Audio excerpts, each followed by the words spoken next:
as a leader, guess what? You don't always have to be the guy.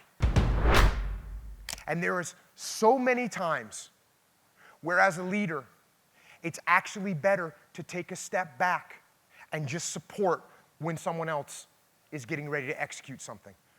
What's your name? Jared? Okay, Jared comes up to me with a plan, and I've got a plan in my head, and he's my subordinate. And he says to me, hey, Jocko, here's the plan I want to do. And in my mind, I've got like a 90% solution to the problem. And he comes to me with his plan, and it's an 80% solution. Whose plan should we go with? Go with Jared's all day long, because he's going to execute that plan with so much conviction, he's going to make up for that little 10%. What if Jared comes to me with a 70% solution, and I've got a 90% solution? Now whose plan should we go with? Go with Jared, but you give him a little adjustment. You make him move a little bit to the left, a little bit to the right. You get him to he's got a 78% plan, and then you say, go execute. I love it. What if Jared comes to me with a 20% plan?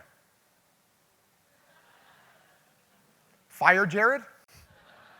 What's beautiful about a 20% solution is it's not a solution at all.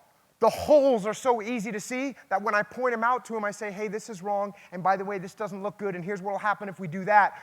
Can you take this, reformulate it, and come back to me with a better plan? And he learns those lessons, and he comes up with a better plan. Now he brings me an 82% solution, and we can execute his plan, which is what I absolutely want as a leader. So as often as I can, I'm letting my subordinates lead. And you know what the number one thing that stops people from doing this? Is their own personal insecurities as a leader. Because I get afraid that if I take Jared's plan and go execute it, people will disrespect me as a leader. They'll think I don't know what I'm doing. When the exact opposite is true. Think about it. If Jared comes to me with a plan and I say, hey, no, we're using my plan, does his respect for me go up or down? It goes down every single time. And the worst thing that I see, and I see it in business all the time, I see it in families all the time, I see it in life all the time, is Jared comes to me with a 90% solution, and I have a 90% solution.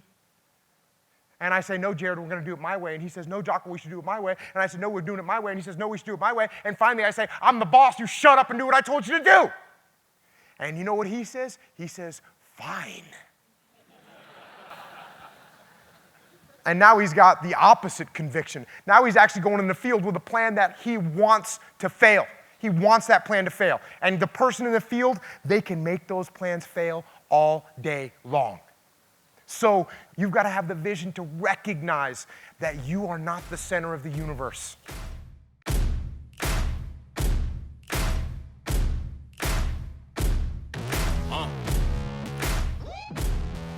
Yeah.